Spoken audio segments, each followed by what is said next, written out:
ಡಿ.ಕೆ. ಶಿವಕುಮಾರ್ ಅವರು ಮುಖ್ಯಮಂತ್ರಿ ಆದ್ರೆ ಡೆಪ್ಟಿ ಸಿಎಂ ಮಾಡ್ತಾರೆ ಅನ್ನೋ ಆಸೆ ಅಂದ್ರೆ ಅಲ್ಲಿ ಗಾಂಧಿ ಫ್ಯಾಮಿಲಿಗಳನ್ನ ಖುಷಿ ಪಡಿಸಬೇಕು. ಗಾಂಧಿ ಫ್ಯಾಮಿಲಿನ ಖುಷಿ ಪಡಿಸಬೇಕು ಅಂದ್ರೆ RSS ನ ಬೈಬೇಕು. ನಾವು ನ್ಯಾಷನಲಿಸಂ ಬಗ್ಗೆ ಮಾತಾಡಿದ್ರೆ ಅವರು ದೇಶನ ಹೇಗೆ ಅರ್ಧ ಮಾಡುವ ಕಾರ್ಯಕ್ರಮ ಬಗ್ಗೆ ಮಾತಾಡ್ತಾರೆ. ನಿಜಾಮರ ಓಲೈಕೆ ಮಾಡುವ ವೋಟ್ ಬ್ಯಾಂಕ್ ಪಾಲಿಟಿಕ್ಸ್ ಮಾಡುವುದನ್ನ ಖರ್ಗೆ ಅವರು ಬಿಟ್ಟಿಲ್ಲ. ಸಮಗ್ರ ಡೆಮೋಗ್ರಫಿಯನ್ನ ಕಾಪಾಡ್ಕೋಬೇಕು ಅಂದ್ರೆ 3 ಮಕ್ಕಳು ಮಾಡ್ಕೊಳ್ಳೇಬೇಕು. RSS ಭೂತ ಭೂತ ಭೂತ ಅಂತ ಹೇಳ್ಕೊಂಡು ಅದನ್ನ ಪ್ರಚಾರ ಮಾಡ್ತಾ ಇದ್ದಾರೆ.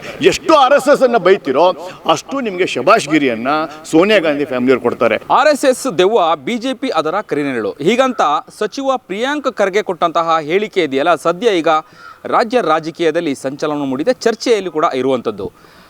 ಈ ಬಗ್ಗೆ ಮಾತನಾಡಲಿಕ್ಕೆ ನಮ್ಮೊಂದಿಗೆ ಪ್ರಶಾಂತ್ ಸಂಬರ್ಗರ್ ಇದ್ದಾರೆ, ಅವರು ನಾವು ಮಾತನಾಡಿಸ್ತಾ ಹೋಗೋಣ. ಸರ್, ಕಾಂಗ್ರೆಸ್ನ ಸಚಿವರಾದಂತಹ ಪ್ರಿಯಾಂಕ್ ಖರ್ಗೆ ಅವರು ಕೊಟ್ಟಂತಹ ಹೇಳಿಕೆ ನೀವು ಕೂಡ ನೋಡಿರ್ತೀರಿ.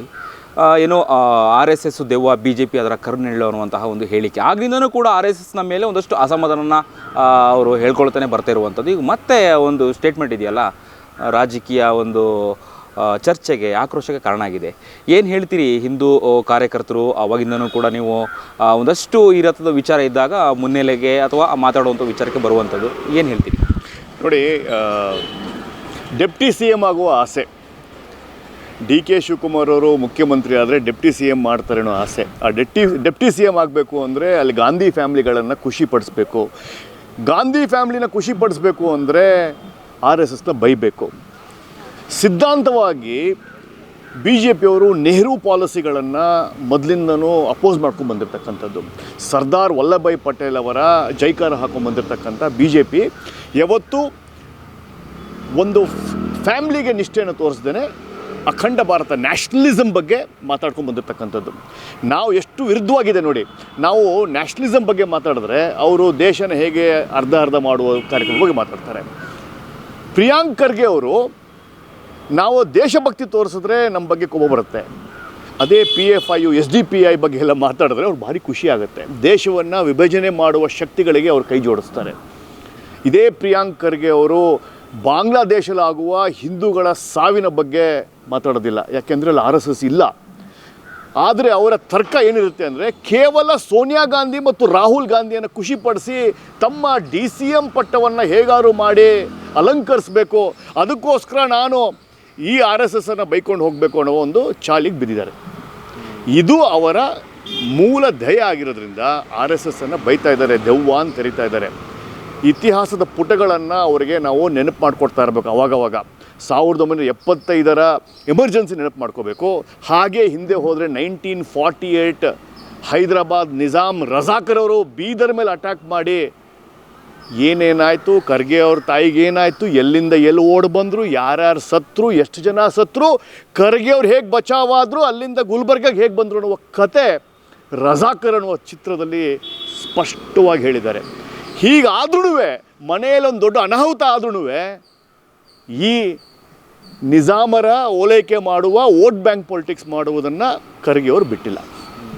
ಅಲ್ಲ, ಮತ್ತು ಮುಂದುವರೆದಾಗೆ ಹೇಳ್ತಾ ಇದ್ರು RSS ಇನ್ನೂ ಕೂಡ ನೋಂದಣಿ ಆಗಿಲ್ಲ, ನಿಮಗೆ ನೋಂದಣಿ ಮಾಡ್ಕೊಳಕ್ಕಾಗಿಲ್ಲ ಅಂತ ಹೇಳಿ ನಾವು ನೋಂದಣಿ ಮಾಡ್ತೀವಿ ಅನ್ನುವಂತಹ ಮಾತನ್ನು ಕೂಡ ಸ್ಟೇಟ್ಮೆಂಟ್ ಕೊಟ್ಟು ಹೋಗಿ ನೋಡಿ. ಇದ್ರ ಬಗ್ಗೆ ಅನೇಕ ವಿಷಯದ ಬಗ್ಗೆ, ನೋಂದಣಿ ಬಗ್ಗೆ ಸ್ವತಃ ಮೋಹನ್ ಭಾಗವತರೇ ಅನೇಕ ಪ್ರೆಸ್ ಕಾನ್ಫರೆನ್ಸ್ಗಳು ಹೇಳಿದ್ದಾರೆ. ಹೈಕೋರ್ಟು ಇನ್ಕಮ್ ಟ್ಯಾಕ್ಸ್ ಕೇಸ್ಗಳಲ್ಲಿ ನೋಂದಣಿ ನೆಸೆಸಿಟಿ ಇಲ್ಲ ಅನ್ನೋದನ್ನು ಸ್ಪಷ್ಟವಾಗಿ ಹೇಳಿದ್ದಾರೆ. RSSದ ಅನೇಕ ಅಂಗಪಕ್ಷಗಳು, ಅಂಗ ಸಂಸ್ಥೆಗಳು, ಬಜರಂಗದಳ ಆಗಿರ್ಬೋದು, VHP ಆಗಿರ್ಬೋದು, ವಿದ್ಯಾಭಾರತಿ ಆಗಿರ್ಬೋದು, ಅನೇಕ ಎಜುಕೇಷನ್ ಇನ್ಸ್ಟಿಟ್ಯೂಷನ್ಸ್ ಆಗಿರ್ಬೋದು ನೋಂದಣಿ ಆಗಿದೆ. RSSಸು ಅದರ ಒಂದು ಮೇನ್ ಅಂಬ್ರೆಲಾ ಆದ್ದರಿಂದ ಸೊ ಅದನ್ನು ನೋಂದಣಿ ನೆಸೆಸಿಟಿ ಇಲ್ಲ ಅಂತ ಅನೇಕ ಜಜ್ಮೆಂಟ್ಗಳು ಬಂದಿದೆ. ಸುಪ್ರೀಂ ಕೋರ್ಟಲ್ಲಿ ಕೇಸ್ ಹಾಕಿದ್ದಾರೆ, ಇನ್ಕಮ್ ಟ್ಯಾಕ್ಸ್ ಕೇಸ್ ಹಾಕಿದ್ದಾರೆ.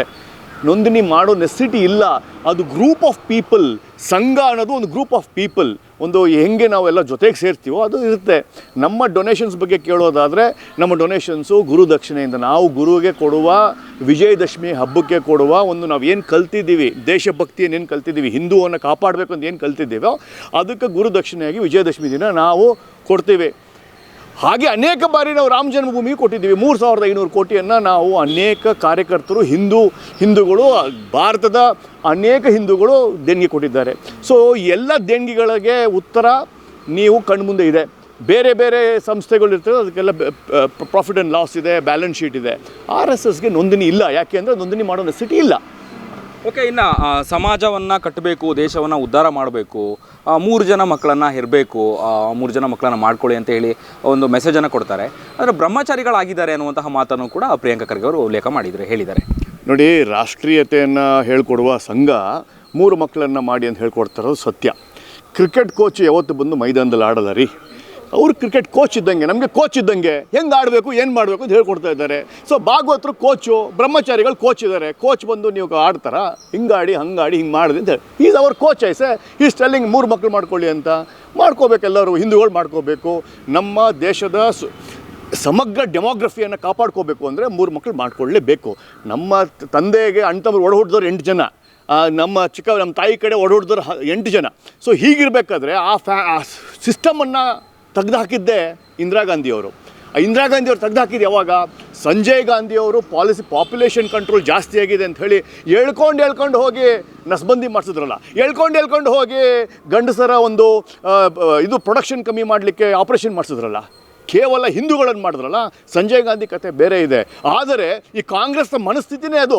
ಹಿಂದೂಗಳ ಜನಸಂಖ್ಯೆ ಕಮ್ಮಿ ಆಗಬೇಕು, ಕಾಂಗ್ರೆಸ್ಸು ಯಾವತ್ತೂ ಮುಸ್ಲಿಂ ಓಲೈಕೆ ಮಾಡಿ ಅಧಿಕಾರಕ್ಕೆ ಬರಬೇಕು ಅನ್ನೋದನ್ನು 1947ಇಂದನೇ ಮಾಡ್ತಾ ಇದೆ. ಅದಕ್ಕೆ ಉದಾಹರಣೆ ಸಂಜಯ್ ಗಾಂಧಿಯ 1980ಸಲ್ಲಿ ಮಾಡಿದ ನರಮೇಧ ಥರದ ಹಿಂದೂಗಳನ್ನು ಹೋಗಿ ಪಾಪ್ಯುಲೇಷನ್ ಕಂಟ್ರೋಲ್ ಹೆಸರಲ್ಲಿ ನಮ್ಮನ್ನೆಲ್ಲ ಹೋಗಿ ಸ್ಟೆರಿಲೈಸೇಷನ್ ಮಾಡಿದ್ರಲ್ಲ, ಆ ಉದಾಹರಣೆ ಕಣ್ಮುಂದೆ ಇದೆ.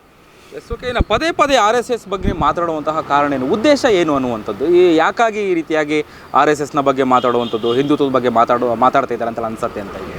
ನೋಡಿ, 10 ವರ್ಷದಿಂದ ಪವರಲ್ಲಿಲ್ಲ. ದೇಶದ ಪ್ರಧಾನಿ ಗ್ಲೋಬಲ್ ಲೀಡರ್ ಆಗಿದ್ದಾರೆ. ಭಾರತದ ದೇಶ 5 ಟ್ರಿಲಿಯನ್ ಎಕಾನಮಿಗೆ ಹೋಗ್ತಾ ಇದೆ. ಸೋಲಾರ್ ಗೀಗಾಬೈಟಲ್ಲಿ we are the highest producer of solar. AI technology, corruption ಇಲ್ಲ. ಏನಾದರೂ ಮಾಡಿ ಅಪ್ರಚಾರ ಮಾಡಬೇಕಾಗಿರೋದ್ರಿಂದ ಒಂದೇ ಒಂದು ಸಿಕ್ಕಿರೋದು RSS ಭೂತ ಅಂತ ಹೇಳ್ಕೊಂಡು ಅದನ್ನು ಅಪ್ರಚಾರ ಮಾಡ್ತಾ ಇದ್ದಾರೆ. ಎಷ್ಟು RSSನ್ನು ಬೈತಿರೋ ಅಷ್ಟು ನಿಮಗೆ ಶಬಾಷ್ಗಿರಿಯನ್ನು ಸೋನಿಯಾ ಗಾಂಧಿ ಫ್ಯಾಮಿಲಿಯವ್ರು ಕೊಡ್ತಾರೆ. ಆ ಶಬಾಷ್ಗಿರಿಯನ್ನು ತೊಗೊಳ್ಲಿಕ್ಕೆ ಈ ಥರದ ಲೂಸ್ ಟಾಕ್ಗಳನ್ನು ಮಾಡ್ಕೊಂಡಿದ್ದಾರೆ. ಅವ್ರಿಗೇನಾದರೂ RSS ಬಗ್ಗೆ ಬೇಕಿದ್ದರೆ, ಹೇಗೆ ಸಲ್ಮಾನ್ ಖಾನು ಮೊನ್ನೆ ಬಂದಿದ್ರಲ್ಲ RSS ಶಾಖೆಗೆ ಬಂದು ಎಲ್ಲರೂ ಭಾಗವತರು ಮಾತಾಡಿದ್ರೆ ಕೂತ್ಕೊಂಡು ಕೇಳಿಸ್ಕೊಂಡ್ರಲ್ಲ, ಆ ಥರ ಒಂದ್ಸಲಿ ಪ್ರಿಯಾಂಕ್ ಖರ್ಗೆ ಅವ್ರು ಬರಬೇಕು. ಪ್ರಿಯಾಂಕ್ ಖರ್ಗೆ ಅವ್ರು ಬಂದು RSSನ 100 ಇಯರ್ಸ್ ನಡೀತಾ ಇದೆ ಎಲ್ಲ ಕಡೆ, ಇಡೀ ಭಾರತದಲ್ಲಿ ಸೆಮಿನಾರ್ಸ್ಗಳು ನಡೀತಾ ಇದೆ. ದಯವಿಟ್ಟು ಬಂದು ಒಂದು 4 ಅವರ್ ಕೂತ್ಕೊಂಡು ನಾವು ಕೊಡುವ ಕಾಫಿ ಟೀಯನ್ನು ಕುಡ್ಕೊಂಡು ಭಾಗವತರ ಮಾತನ್ನು ಕೇಳಿಕೊಂಡು RSS ಬಗ್ಗೆ ನೀವು RSS ಮೆಂಬರ್ ಆಗಿ ಅಂತ ನಾನು ಕೇಳ್ತಾ ಇದ್ದೀನಿ. ಓಕೆ, ಇನ್ನೊಂದು ಕಡೆ ದ್ವೇಷ ಭಾಷಣಕ್ಕೆ ಕಡಿವಾಣ ಹಾಕಲಿಕ್ಕೆ ಹೊಸ ಬಿಲ್ಲನ್ನು ಪಾಸ್ ಮಾಡಲಿಕ್ಕೆ ಸರ್ಕಾರ ಮುಂದಾಗುತ್ತೆ. ಇನ್ನೊಂದು ಕಡೆ ಏನು RSS ಬಗ್ಗೆ ಮಾತಾಡುವಂಥದ್ದು ಅಥವಾ BJPಯ ಬಗ್ಗೆ ಮಾತಾಡುವಂಥದ್ದು, ಹಿಂದುತ್ವದ ಬಗ್ಗೆ ಮಾತಾಡುವಂಥದ್ದು ಸರ್ಕಾರ ಅಥವಾ ಸರ್ಕಾರ ಸಚಿವರು, ಶಾಸಕರು ಯಾರೇ ಇರ್ಬೋದು. ಇಲ್ಲ ಒಂದು ಕಡೆ ತಾಳ್ಮೆ ಪರೀಕ್ಷೆ ಮಾಡ್ತಾ ಇದೆಯಾ ಅಥವಾ ಹೇಗೆ, ಏನು ಅನಿಸುತ್ತೆ ನಿಮಗೆ? ಒಂದು ವೇಳೆ ಏನಾದರೂ ತಾಳ್ಮೆಯನ್ನು ದಾಟಿ ಕಳ್ಕೊಂಡು ಏನಾದರೂ ನೀವು ಮಾತಾಡಿದ್ರೆ ಅಂತ ಹೇಳಿದ್ರೆ ದ್ವೇಷ ಭಾಷಣಕ್ಕೆ ಏನಾದರೂ ನೀವು ಇದಾಗ್ತೀರಾ ಅಥವಾ ದ್ವೇಷ ಭಾಷಣದ ಒಂದು ಕಾಯ್ದೆಯಲ್ಲಿ ನೀವು ಸಿಕ್ಕಾಕೊಳ್ತೀರಾ ಅಥವಾ ಹೇಗೆ ಅಂತ? ಈ ದ್ವೇಷ ಭಾಷಣದ ಕಾಯ್ದೆ ಗವರ್ನರ್ ಅವರು ಆಲ್ರೆಡಿ ತಿರಸ್ಕರಿಸ ಮಾಡಿದ್ದಾರೆ. ಅದ್ರ ಬಗ್ಗೆ ಆಕ್ಷೇಪಗಳು ತುಂಬ ಬಂದಿದೆ. ದ್ವೇಷ ಭಾಷಣ ಏನಕ್ಕೆ ಮಾಡಿದ್ದು ಕಾಂಗ್ರೆಸ್ಸು? ಯಾವುದು ಡಿಫೆಂಡ್ ಮಾಡ್ಕೊಳಕ್ಕೆ ಆಗೋದಿಲ್ವೋ? ಎಲ್ಲಿ ಕಾಂಗ್ರೆಸ್ಸು ತನ್ನ ವಕ್ತಾರರನ್ನು ಡಿಬೇಟಿಗೆ TV ಡಿಬೇಟಿಗೆ ಕಳಿಸೋದಿಲ್ವೋ, ಎಲ್ಲಿ ತನ್ನ ಪಾಲಿಸಿಗಳನ್ನು ಹಗರಣಗಳನ್ನು ಬೋಫೋರ್ಸ್ ಹಗರಣ ಆಗಿರ್ಬೋದು, ಕಾಮನ್ವೆಲ್ತ್ ಹಗರಣ ಆಗಿರ್ಬೋದು, ಆದರ್ಶ್ ಕ್ಯಾಂಪ್ ಹಗರಣ ಆಗಿರ್ಬೋದು, ಜೀಪ್ ಹಗರಣ ಆಗಿರ್ಬೋದು, ಲಕ್ಷಾಂತರ ಹಗರಣಗಳು ಮಾಡಿದೆ. ಎಲ್ಲಿ ಅದನ್ನು ಟೆಲಿಕಾಂ ಹಗರಣ ಆಗಿರ್ಬೋದು, ಎಲ್ಲಿ ಡಿಫೆಂಡ್ ಮಾಡೋಕ್ಕಾಗಲ್ವೋ ಅದು ಯಾರು ಮಾತಾಡ್ತಾರೋ ಅವರನ್ನು ಅಲ್ಲಿ ಅಮುಕಬೇಕು. Fundamental of right to speech, right to freedom of ಎಕ್ಸ್ಪ್ರೆಷನನ್ನು ಕಟ್ ಡೌನ್ ಮಾಡಬೇಕು ಅಂತ ಹೇಳಿ ಈ ಕಾನೂನು ತಂದಿದ್ದಾರೆ. ಆಲ್ರೆಡಿ ಕಾನೂನಲ್ಲಿ ಅನೇಕ ಕಾನೂನುಗಳಿವೆ. In terms of expression speed ಎಷ್ಟು ಲಿಮಿಟ್ ಇದೆ, ಎಲ್ಲಿವರೆಗೂ ಮಾತಾಡಬೇಕು ಅಂತ ಅನೇಕ ಕಾನೂನಿದೆ. BNS ಇದರಲ್ಲಿದೆ, IPCಯಲ್ಲಿದೆ, ಎವ್ರಿವೇ ಇದೆ. ಇದು ಕೇವಲ ಹೆದರ್ಸ್ಲಿಕ್ಕೆ ಮಾತ್ರ, ಕಾಂಗ್ರೆಸ್ಗೆ ಡಿಫೆಂಡ್ ಮಾಡ್ಕೊಳಕ್ಕಾಗಲ್ಲ. ಅದಕ್ಕೆ ಈ ಥರದೊಂದು ದ್ವೇಷ ಭಾಷಣ ತಂದಿದ್ದಾರೆ. ದ್ವೇಷ ಭಾಷಣ ತರಬೇಕಾಗಿದ್ದು ಮುಸ್ಲಿಂ ಆರ್ಗನೈಸೇಷನ್ನು ಹಿಂದೂಗಳ ಬಗ್ಗೆ ಹೇಟ್ರೆಡ್ ಮಾಡ್ತಾರಲ್ಲ, ಅದ್ರ ಬಗ್ಗೆ ಒಂದು ಬಿಲ್ ತರಬೇಕು. Hindu is permanent, Hindu is part of India. ಅವರನ್ನೇ ಹೇಗೆ ಪ್ರೊಟೆಕ್ಟ್ ಮಾಡಬೇಕು ಅಂತ ಹೇಳಿ ಒಂದು ಬಿಲ್ ತರಬೇಕು. ಇದಿಷ್ಟು ಪ್ರಶಾಂತ್ ಸಂಬರ್ಗಿ ಅವರ ಮಾತುಗಳಾಗಿತ್ತು. ಕ್ಯಾಮ್ರಾ ಪರ್ಸನ್ ಅಭಿಲಾಷ್ ಜೊತೆ ಅಭಿಜಿತ್ ಗಣೇಶ್, ಕರ್ನಾಟಕ ಟಿವಿ, ಬೆಂಗಳೂರು.